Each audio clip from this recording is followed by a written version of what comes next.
Voici ton horoscope, ami Sagittaire, pour le mois de mars 2024. Écoute bien cet horoscope et écoute également tes autres influences, que ce soit ton ascendant et ton signe lunaire. Donc pour les Sagittaires, pour le mois de mars, nous allons utiliser l'oracle des chakras en ouverture, en développement de l'horoscope Béline et en carte conseil. Et en carte conseil affectif, nous allons prendre l'oracle Dis-moi que tu m'aimes. Donc n'hésitez pas à regarder également vos autres influences. Les autres signes vont être faits dans la continuité. Quel message, quelle influence on va avoir pour nos amis Sagittaire. Nous avons la carte du mental. Le mental nous indique qu'il va falloir être dans une ouverture, dans une souplesse, à savoir avoir une forme d'imagination et surtout à réussir à être dans la projection. On vous sent être tout plein de projets, tout plein d'objectifs, tout plein d'avoir envie de réalisation. Il y a ce côté cérébral qui nous est montré comme à la fois une force, mais en utilisation exagérée, cela peut avoir un côté hermétique. Vous réfléchissez beaucoup, c'est bien. D'envisager, d'être dans une anticipation, c'est parfait aussi. Mais simplement d'être dans l'excès d'organisation, d'être dans l'excès peut parfois être aussi un blocage par rapport à une ouverture. Parce que cette carte-là nous indique aussi qu'il va falloir avoir de la souplesse, qu'il va falloir aussi savoir aussi s'adapter en fonction des opportunités, des circonstances qui vont venir autour de vous.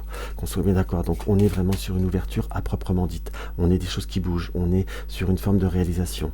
Mais nous avons quoi ? Nous avons la girouette. Donc on est bien sur la girouette à devoir s'orienter, à devoir se canaliser par rapport au chemin. Ou peut-être tout simplement choisir une orientation, suivre le vent qui vient, suivre le vent qui vous serait peut-être plus favorable. Parce que nous avons la carte bien-être. Parfois on a un objectif, on a un itinéraire par rapport à nos projets ou par rapport à ce que l'on désire.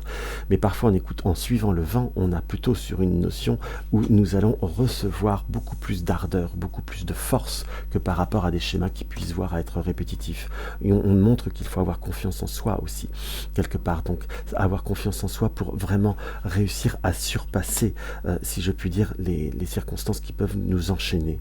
Avec cette carte de l'enchaînement, j'ai pas un démarrage avec enchaînement démarrage, il y en a qui vous disent qu'on peut voir à l'interpréter comme un démarrage qui ne sera pas constructif ou qui peut voir être limité. Moi, à côté du feu, j'ai plutôt une situation qu'on pourrait voir à ne pas se permettre de vivre pleinement.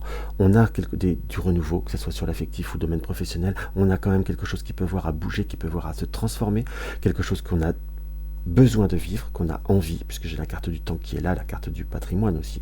Mais on sent qu'il y a besoin de savoir outrepasser certains schémas. Pour certains, on est sur un nouveau démarrage, de nouveaux horizons, qu'on soit bien d'accord, mais ne pas se laisser prendre par certains obstacles. Vous avez un travail sur vous à faire, c'est indéniable par rapport à certaines émotions, mais vous en avez la capacité et vous en avez la force.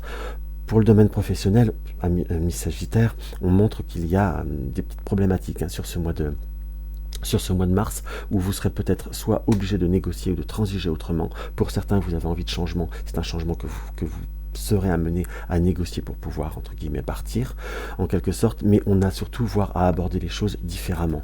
Donc on est sur un mois qui est très très riche, qui est très très fort, mais à la fois il va falloir aussi savoir mettre les bonnes énergies et surtout savoir être dans la bonne ouverture. J'ai vraiment ce mot ouverture qui me paraît comme prédominant, comme vraiment très très nécessaire pour aller au-delà, pour vous surpasser, pour vous transformer. Donc c'est un mois où vous allez être... On va vous demander de très fortes contributions, si je puis dire. Allez, hop, on va voir ce que l'oracle Dis-moi que tu m'aimes nous indique. Nous avons l'intimité, nous avons le rêve, nous avons l'intuition.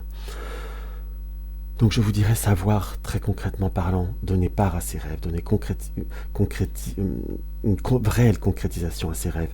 Là, je suis très attiré par ce cœur qu'elle contient très, très, très fortement, qu'on essaye de protéger, mais qui a besoin de briller. Donc sachez, vous laissez porter parce que vous avez besoin de vivre. On n'est pas forcément à devoir, directement, concrètement parlant, être dans le côté sûr des choses. Comment je pourrais vous exprimer ce que je ressens par rapport à cette carte, c'est qu'il faut savoir vivre en étant un peu dans cette forme de lâcher prise. On a besoin d'être sûr. Qui peut être sûr? Mais est-ce que vous voulez être sûr de l'autre? Vous voulez être sûr d'une situation? Mais est-ce que vous pouvez être sûr que dans quelques temps, c'est pas vous qui allez avoir envie de changer? J'ai vraiment par cette carte un besoin profond de vivre, de laisser, entre guillemets, vivre ce cœur, d'ouvrir ses mains pour laisser cette énergie vivre, cette énergie s'épanouir, très concrètement parlant. Allez, je vais me faire plaisir, on va sortir une deuxième pour voir, et nous avons la carte sourire, joie, bonheur. Donc en étant justement dans schéma plus ouvert, plus exotique, on va employer ce terme-là avec la carte, on peut voir justement à sa portée du bonheur, à sa portée de la joie. Je ne peux pas vous dire par rapport à cette carte, par rapport à cette configuration, que ce qui vous tient à cœur sera fondamentalement constructif dans le temps. Je ne peux pas le dire, on ne peut pas le dire, il n'y a rien qui nous le confirme. Mais en tout cas, c'est à vivre et surtout, ça peut vous apporter de la joie et du bonheur. Donc, et ça serait bien aussi de le vivre quelque part. Qu'on soit bien d'accord. Là, vous voyez la carte du Cupidon en plus. Donc, amis Sagittaires, vivez, éclatez-vous, prenez le vent. Quand je dis prenez le vent, acceptez ce qui vient. Soyez vraiment dans cette notion d'ouverture, je ne dis pas de légèreté, mais de vivre. Permettez-vous de vivre. Et il y a de très très belles choses qui arrivent pour vous au mois de mars. Donc voilà mes chers amis, ce que je peux avoir à ressentir. Donc si la vidéo vous a plu, n'hésitez pas à mettre un like, à me laisser un petit commentaire, ça me fait toujours plaisir. Partagez mes vidéos. Et dans tous les cas, si tu découvres ma chaîne et ce n'est pas encore le cas, abonne-toi, ça fait toujours plaisir. À tout bientôt. Bisous bisous.